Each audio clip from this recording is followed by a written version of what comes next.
책으로 만나는 가을 개벽 문화, 오송이입니다. 꿈과 희망이 실현된 유토피아, 인류가 꿈꿔온 세상이죠. 하지만 끊이지 않는 전쟁과 질병, 환경재난은 디스토피아의 세상을 예고하기도 하는데요. 인류에게 펼쳐질 미래는 어떤 모습일까요? 오늘 이 시간엔 당신의 미래에 던지는 빅퀘스천을 통해 인류에게 펼쳐질 미래에 대해 알아보겠습니다. 책을 소개해 주실 분을 자리에 모셨는데요. 대학생 포교부에서 봉직하고 계신 김보람 도생님이십니다. 선생님 안녕하세요. 네, 안녕하세요. 요즘 인류의 미래를 조망하는 책들이 많이 출간되고 있죠. 그만큼 미래에 대한 기대와 불안이 공존하고 있다는 뜻일 텐데요. 이 책은 어떤 내용을 담고 있나요? 네, 이 책은 한국경제신문에서 출간한 당신의 미래에 던지는 빅퀘스천 10인데요. 이거는 세계 미래포럼 창립 10주년을 맞이해서 기획된 책입니다. 미국의 천체 물리학자인 칼 세이건은 148억 년 전에 발생한 빅뱅을 우주 달력의 1월 1일 0시라고 했을 때 인류 역사의 시작은 12월 31일 오후 8시가 지났을 때라고 했습니다. 그리고 이 우주 달력에서 보면 이 과학 기술 문명의 폭발적인 발전은 단 10초 내에 집중적으로 이루어졌다고 해요. 그야말로 이 찰나의 순간에 불과하죠. 이른바 지금 시대는 가속의 시대로 매 초마다 놀라운 변화가 일어나고 있는데요. 이와 동시에 많은 사람들은 빠른 변화의 속도와 방향을 따라가지 못해서 상대적인 박탈감, 소외감, 상실감에 시달리고 있어요. 따라서 이를 대비하기 위해서 어떤 미래가 펼쳐질지 아는 것이 굉장히 중요한데요. 이 책에서는 미래는 이미 우리 곁에 와 있다라고 밝히면서 우리가 미래를 어떻게 준비하고 대처해야 되는지 10가지 빅퀘스천을 통해서 풀어나가고 있습니다. 그럼 주요 내용을 차근차근 알아보겠습니다. 첫 번째 질문이 인간의 실체는 무엇인가인데요. 저자는 인간에게 가장 확실한 미래는 죽음뿐이라고 하고 있죠. 네, 그래서 이 현대 과학 문명은 급속도로 발전해 가지만 아이러니하게도 우리는 불과 1시간 앞의 일도 알지 못하는 그런 세상에 살고 있습니다. 여기서 가장 확실한 미래가 있다면 그것은 오직 죽음뿐이다 라고 저자는 말하고 있는데요. 인간이 태어났다는 것은 결국 이 죽음을 향해 달려가는 여정이라고 볼 수가 있죠. 따라서 많은 사람들은 이 죽음이라 무엇인가, 어떻게 죽을 것인가에 대해서 관심이 많은 듯해요. 그런데 이러한 질문들의 종착점은 결국 다시 삶이란 무엇인가, 또 어떻게 살 것이냐 라는 문제로 매듭이 지어지죠. 죽음학 연구의 고전으로 손꼽히는 죽음과 죽어감이라는 책을 지은 퀴블러 로스는 죽음의 5단계 이론을 제시하기도 했는데요. 죽음 연구를 통해서 그녀는 결국 인생을 더 잘 살자라는 것에 더 강조를 하고 있습니다. 누구든 이 2번의 인생을 살 수가 없고 우리가 삶 역시 되돌릴 수가 없기 때문이겠죠. 그래서 책의 34쪽을 보면 저자는 이렇게 말하고 있습니다. 삶은 죽음이 있기 때문에 존재한다. 죽음이 있어서 비로소 완성되는 인간의 가장 위대한 모습이 바로 삶이 아닌가. 거듭 말하지만 누구든 2번 살 수 없으며 삶을 되돌릴 수도 없다. 그래서 더욱 정신 차리고 잘 살아야 한다.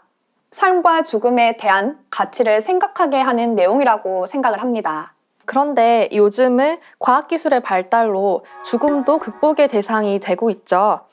과학계에서는 벌써부터 이 100세 시대를 넘어 500세 시대를 논하는 것으로 알고 있습니다. 네, 이 현대의학과 과학의 발전은 죽음의 개념이나 이 접근 방식마저 바꿔놓고 있어요.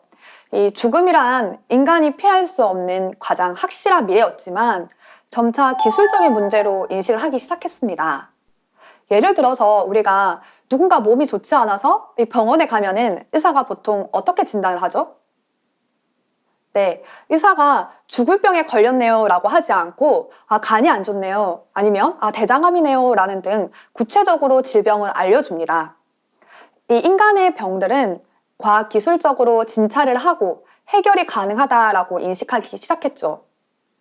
이와 더불어서 과학의 주력 사업 역시 노화와 죽음을 넘어서는 쪽으로 움직이고 있다고 하는데요. 혹시 칼리코라는 회사 들어보셨나요? 이 회사는 2013년에 죽음 해결을 이 창립 목표로 설립이 되었는데요. 500살까지 인간의 수명을 연장하는 것을 목표로 하고 있다고 합니다. 신의 영역으로 알려진 죽음을 기술적 문제로 인식한 인간은 이제 불로불사의 신의 경지로 나아가고자 하고 있죠. 이 불로불사나 불로초는 전설이나 신화로만 들었던 얘기인데 이 과학에서 이것을 이렇게 실현한다고 하니까 놀라운데요. 어떻게 이런 일이 가능해진 것인가요? 네, 그 이유를 융합 기술에서 찾고 있는데요. 20세기 후반부터 속도를 내기 시작한 인적 기술 간 융합이 21세기 이후 본격화되면서 과학 기술의 비약적인 발전이 가능해졌다라는 것이죠.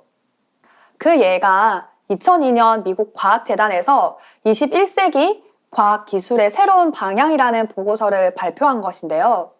나노 기술, 생명공학 기술, 정보 기술, 인지과학 기술, 즉 MBRC의 융합은 우리 삶을 더 획기적으로 변화시키고 나아가서 인간을 불로불사의 경지로 인도한다라는 겁니다.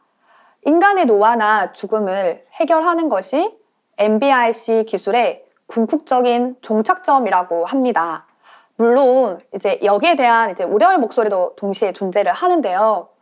과학 기술의 발전으로 인해서 우리의 인체의 장기, 피부 이런 것들을 기계적으로 무한 복제가 가능해질 수도 있죠.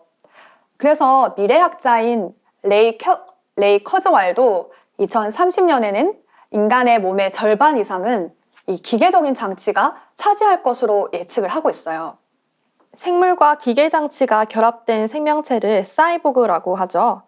결국 인간이 사이보그가 됨으로써 이 불로불사의 존재가 된다는 건데 그렇게 된다면 이 인간이란 개념도 모호해질 것 같습니다. 네, 맞아요. 이 불로불사의 경지에 도전하는 과정을 이 미래학자들은 트랜스휴먼과 이 포스트휴먼 이 두 단계로 나누고 있는데요. 책 160쪽을 잠깐 같이 볼까요? 인간이 지닌 생물학적 한계를 극복해 나가는 과정의 인간을 트랜스휴먼이라 하며 이런 단계를 넘어 궁극적으로 불로불사의 존재가 된 인간을 포스트휴먼으로 구분한다. 불로불사의 존재가 된 포스트휴먼의 단계에서는 인간의 생물학적 지능, 신체적 능력을 기계적 존재가 추월하게 된다고 합니다. 그렇게 되면 인간과 기계의 구분이 사라지고 인간에 대한 정의도 달라지게 되겠죠.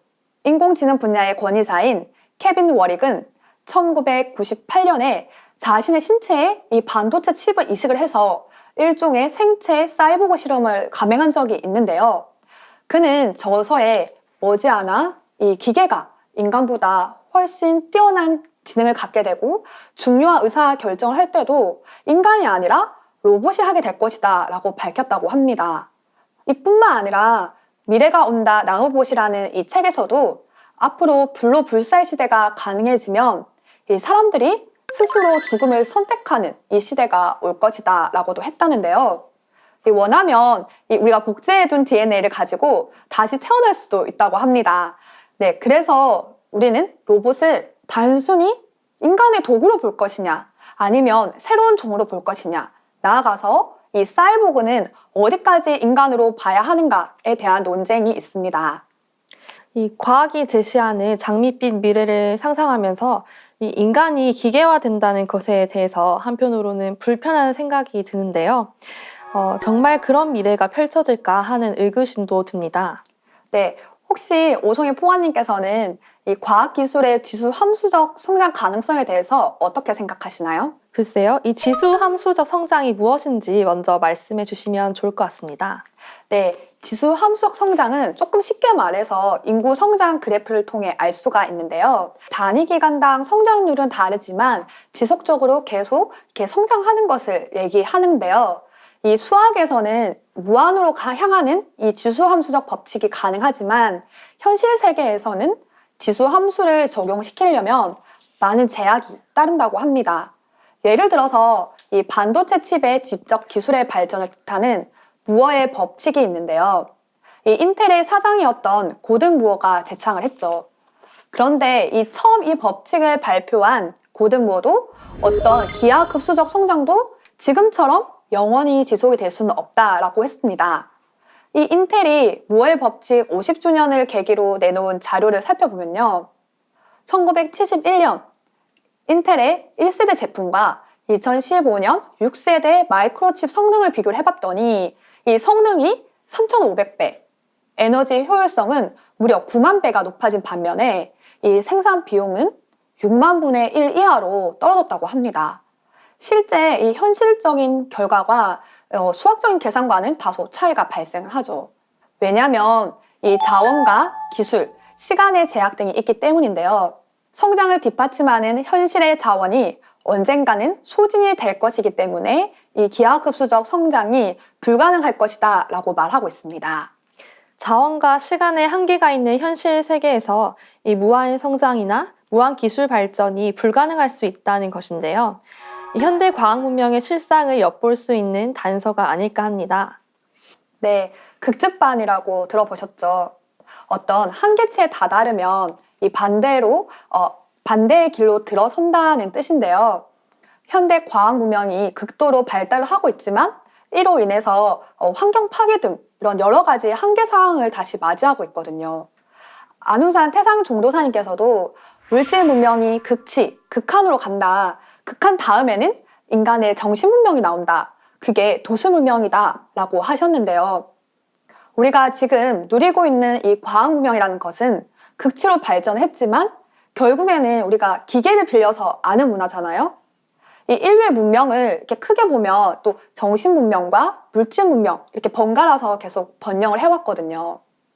후처는 온갖 변화가 통일로 돌아간다라고 하신 상대님의 말씀처럼 이제는 정신 문명과 이 물질 문명이 하나로 통합이 되는 겁니다. 다시 말씀을 드려서 이 앞으로 열리는 후천의 열매 문명은 상대님께서 열어주신 이 도술 문명과 하나로 통합, 성숙이 되는 경지에 이를 때 비로소 이게 열리게 됩니다. 앞으로 열리는 조화 성경, 이 현실 성경은 인간과 신명이 하나 되어서 스스로 알게 되는 그런 조화 세상이 펼쳐지게 됩니다. 그때는 이 인간의 삶의 질도 완전히 달라지지 않을까요? 인류가 맞이할 후천 가을 세상에는 물질 문명과 정신 문명이 합일되는 도술 문명이 나와서 이 현실 성경, 조화 성경이 된다는 말씀이신데요. 그때가 되면 과학에서 얘기하는 것과는 차이가 있을지라도 이 사람이 건강하게 오래 사는 문화가 되겠군요. 네, 그렇습니다. 인간과 이 우주는 데칼코마니처럼 아주 밀접하게 닮았다고 합니다. 이 대표적으로 우리 얼굴에 7가지 구멍, 이 칠규가 있는 것은 이 하늘의 북두칠성의 기운을 그대로 담고 있기 때문인데요. 이 마찬가지로 이 지축이 23.5도로 딱 기울어져 있기 때문에 우리 심장도 이렇게 바로 서지 못하고 이렇게 기울어져 있죠. 그런데 앞으로 우주에 가을철이 오면 이 우주의 시공 세계도 이 새로운 차원으로 들어서게 됩니다. 1년 날수도 이 365와 4분의 1에서 이 5와 4분의 1의 이 꼬리가 떨어져 나가면서 이 360일로 바뀌게 되는데요. 이와 더불어 인간의 신체도 모두 갱소년이 돼가지고 이 큰 변화가 생깁니다. 인간의 유전자의 구조, 이 신체 구조 모두 다 바뀌면서 이 천하무병의 세상이 펼쳐지게 되는 것이죠. 후천에는 모든 백성의 쇠병 사장을 물리쳐 불로장생으로 영락을 누리게 하리라 고 하신 상대님의 말씀처럼 자신의 몸 상태를 이렇게 훤히 꿰뚫어 알아가지고 스스로 그 병의 근원을 치유하고 상상할 수 없는 이 장수 문화를 누리게 됩니다. 이에 대해서 이 상대님과 태모님께서는 너희들은 한골 탈퇴되어 키와 몸집이 커지고 옥골 풍채가 되느니라. 후천 성경에는 수가 상등은 1200세요, 중등은 900세요, 하등은 700세니라 라고 하셨는데요.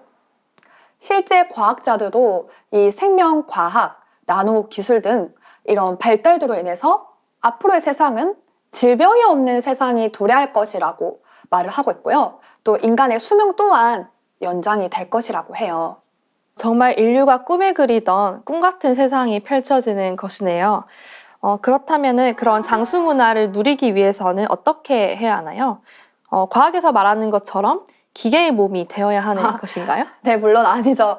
네, 사람은 이 신체와 더불어서 이 정신 기능이 쇠퇴를 하면서 노화가 생기고 또 죽음을 맞이하게 되거든요.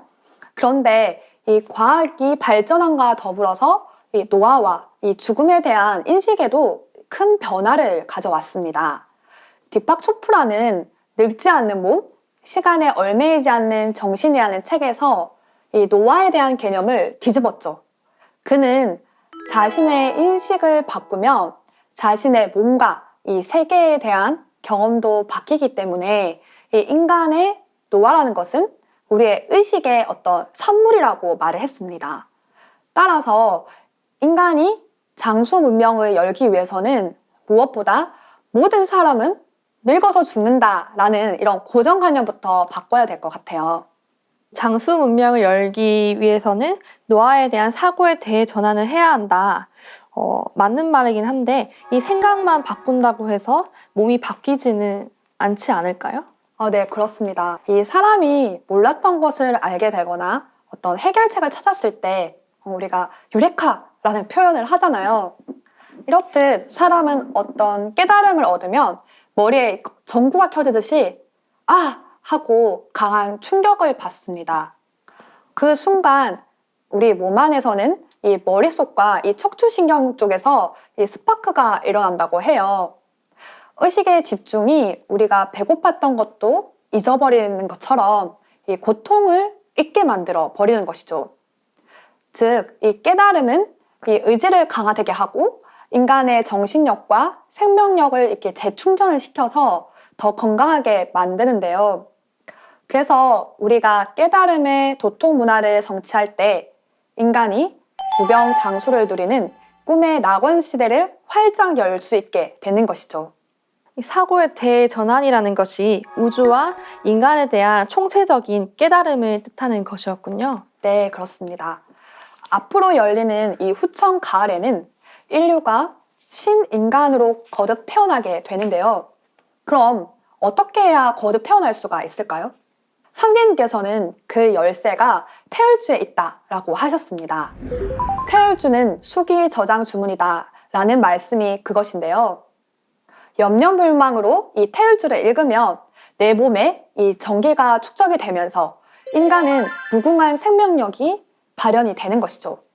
이를 통해서 대우주의 광명과 이 깨달음의 문이 열리게 됩니다.